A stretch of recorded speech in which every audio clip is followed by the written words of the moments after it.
केला बेचने वाली चुड़ैल। एक बार की बात है, जादूपुर नाम के एक गांव में करतब दिखाती एक औरत एक रेड्डी के लिए गांव में आती है। आइए आइए मेहरबान कदरदान, खाइए रोहड़ा के ताजे ताजे केले। कभी खाए नहीं होंगे ऐसे केले। पीले पीले केले खाइए। ये कहकर रोहड़ा हाथों में 4 केले लिए उन्हें सर्कल में जोर जोर से हवा में उछालती हुई करतब दिखाती है, जिसे देखकर आसपास के सारे बच्चे अपने अपने मम्मी पापा से उस औरत के पास जाने की जिद करने लग जाते हैं। पापा, ऐसा तो सर्कस में बॉल से होता है ना, ये आंटी तो केले से कर रही है। चलिए ना पापा, देखते हैं। रोहड़ा एक पतली सी तार पर चलती हुई केलों से करतब दिखाती है। आते जाते सभी लोग बाहर रुककर उसके करतब देखते हैं और वाह वाही करते नहीं थकते। जैसे ही एक आदमी पास आकर उसे पैसे देने लग जाता है, तब वो कहती है, अरे नहीं नहीं साहब, मैं करतब तो बच्चों के मन को बहलाने के लिए करती हूँ। धंधा तो मेरा केले का है। पीछे देखो मेरी रिड्डी, जो भी मेरे केले खाएगा मेरी तरह चुस्त दुरुस्त और तंदुरुस्त हो जाएगा। पता चलता है क्या कि मेरी उम्र 55 की है। अरे पर ऐसे ठंड के मौसम में कोई केला क्यों खाएगा? ये ऐसे वैसे केले नहीं है साहब, ये शरीर में गर्मी देते हैं। ठंड को दूर भगाए जो भी रोहिणा के केले खाए। पापा, अगर मुझे केले नहीं मिले तो मैं घर नहीं जाऊंगी। तभी उसके पापा कहते हैं कि बेटा, केले ठंड में कभी गर्मी नहीं देते। ये सब कहने की बातें हैं, सामान बेचने का तरीका है इनका। पर पिंकी नहीं मानती।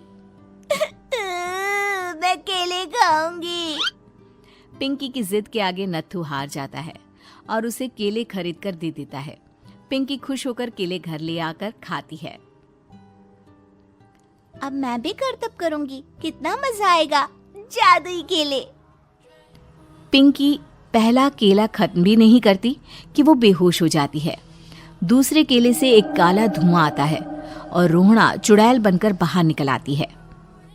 मेरे भूतिया केले बच्चे न खाए, ऐसा हो ही नहीं सकता। जादूपुर वालों, कब तक बचोगे?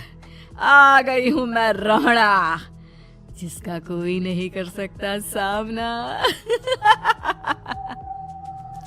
रोहड़ा पिंकी को गोद में उठाकर काले धुएं में कहीं गायब हो जाती है। शाम के वक्त नत्थू घर लौटता है और पिंकी को घर में ना पाकर उसकी माँ से कहता है, माँ पिंकी कहाँ है? अरे बेटा, उसे तो तू सुबह करतब दिखाने ले गया था ना, फिर कहाँ वापस आए तुम दोनों? मुझे लगा तू उसे अपने साथ मंडी ले गया होगा। हे भगवान, मेरी बच्ची कहाँ गई? मैं उसे घर ही तो छोड़कर गया था माँ। नत्थू गांव के घर कोने में अपनी बेटी को ढूंढता है, पर उसे वो कहीं नहीं मिलती। परेशान होकर आके रो रो कर नत्थू हिम्मत हार कर घर लौट आता है। अगली सुबह रोहड़ा फिर से करतब दिखाने आती है और इस बार पिंकी की तरह रोनी केले खरीद लेता है। 50 रुपए दिए थे पापा ने, सारे पैसों की मैंने केले खरीद लिए हैं। अब मैं भी आंटी की तरह ही करतबबाज बन जाऊंगा। यही सोचते हुए रोनी केले खाता है और पहला अकेला केला आधा खत्म भी नहीं करता कि चुड़ैल उसके सामने आ जाती है। मेरे साथ चलने का समय आ गया है रोनी। ये तो बस शुरुआत है।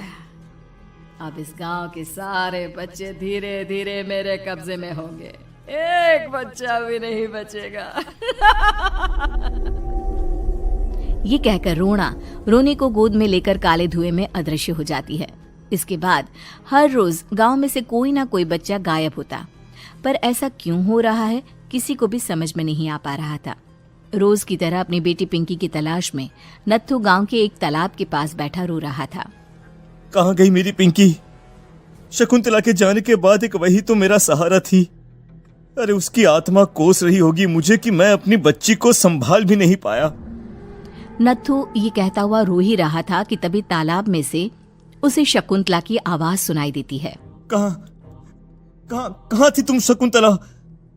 हमारी बच्ची और सारे गायब हुए बच्चे रोहड़ा के कब्जे में हैं।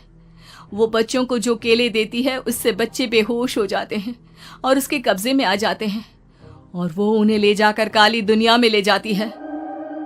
पर वो ऐसा क्यों कर रही है? ये मैं नहीं जानती, पर उस दुनिया का रास्ता मैं आपको बता सकती हूँ। जहां ये नदी खत्म होती है वहां एक केले का पेड़ है, उसके नीचे एक दरवाजा है, वहीं से रास्ता जाता है उस दुनिया का। ये कहकर शकुंतला की आत्मा गायब हो जाती है। गांव के सभी लोग झुंड बनाकर उसी रास्ते से काली दुनिया में चले जाते हैं और वहां देखते हैं कि सारे बच्चे वहां काम कर रहे थे। पापा मुझे ले चलो यहाँ से। पापा पापा। सभी बच्चे अपने मम्मी पापा से लिपट जाते हैं। तो तुम लोग यहाँ तक आ गए? क्यों हमारे बच्चों को पकड़ लिया तूने? तुझे शिकार ही बनाना है तो ले, हम सब आ गए हैं, हमें खा ले। नहीं, मुझे बच्चे चाहिए, मेरे बच्चे के बदले तुम लोगों के बच्चे। क्या मतलब? मैं इसी गांव में रहने वाली एक औरत थी। केले की चोरी के इल्जाम में मेरे बेटे को गांव वालों ने इतना मारा कि वो मर गया। उसी दिन मैंने ठान लिया कि गांव वालों का भी वही हाल करूंगी। कुछ दिन बाद बेटे के चले जाने के दुख में मैं भी मर गई और मेरी भटकती आत्मा एक चुड़ैल बन गई। और फिर मैंने बदला लिया तुम सबके बच्चे छीनकर। बर्दाश्त नहीं कर पाए ना, सोचो मुझ पर क्या बीती होगी। हमें माफ कर दो रोना, पता नहीं ये किसकी गलती थी पर हम सभी माफी मांगते हैं। हमारी खुशियां लौटा दो, तुम भी तो एक माँ हो। गांव वालों की बात सुनकर रोना का मन पिघल जाता है और वो बच्चों को छोड़ देती है। उसके बाद काली दुनिया बच्चों के लिए जादुई दुनिया बन जाती है। अब कोई भी कभी भी वहां आ जा सकता था।